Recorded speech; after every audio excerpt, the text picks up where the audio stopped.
What's up, guys? It is finally safe to say that winter is officially over.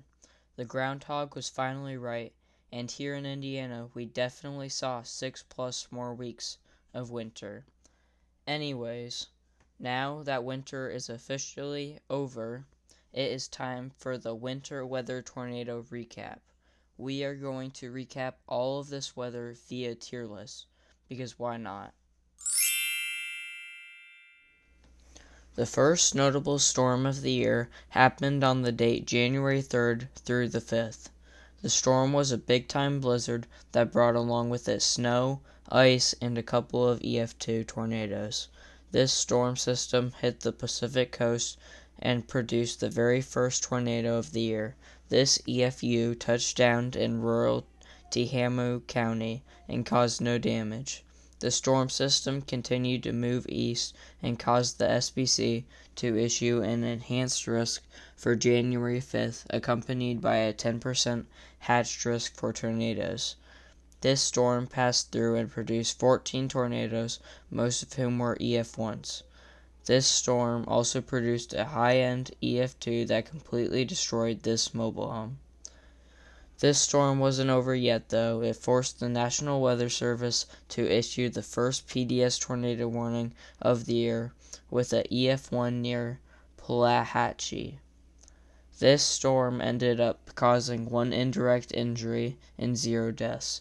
After analyzing this storm, I am going to have to put this storm in C tier because it was weak, but it was also a menace at the same time.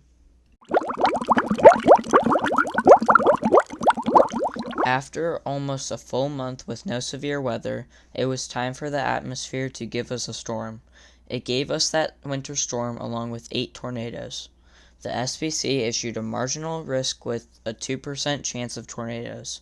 This storm must have taken this marginal risk as an insult because it decided to sadly produce an EF2 tornado that hit the community of Deer Lodge, killing people sheltering in mobile homes. After the storm dissipated, it revealed a total of 2 fatalities and 4 injuries. I'm going to have to put this storm in B tier because it wasn't exactly widespread, but where it did hit got decimated. I'm going to also give it a B because it fooled the SPC in predicting this one.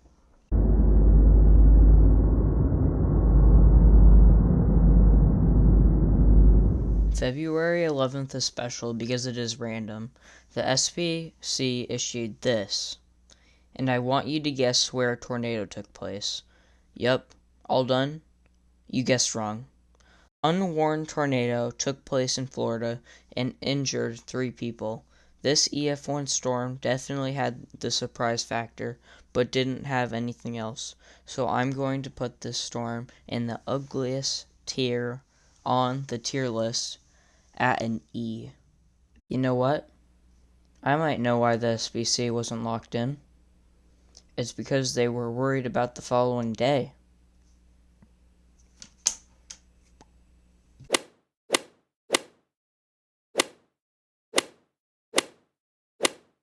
February 12th was definitely more concerning, and rightfully so. It brought 4 tornadoes that were on the stronger side. The SPC issued the Day 1 outlook that included a 10% hatched risk for severe weather and tornadoes. This hatched risk definitely brought a hatched tornado, which touched down near Whistler, Mississippi. This tornado would be the first tornado to have multiple vortexes.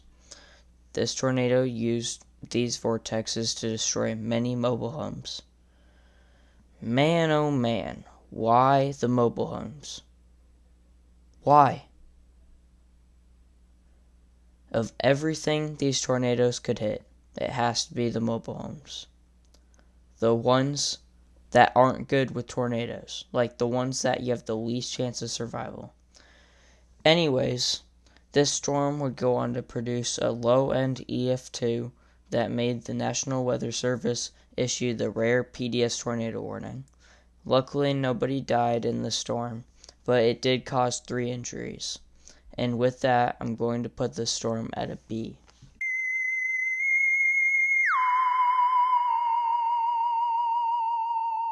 Finally, we are talking about the final winter storm of, well, winter.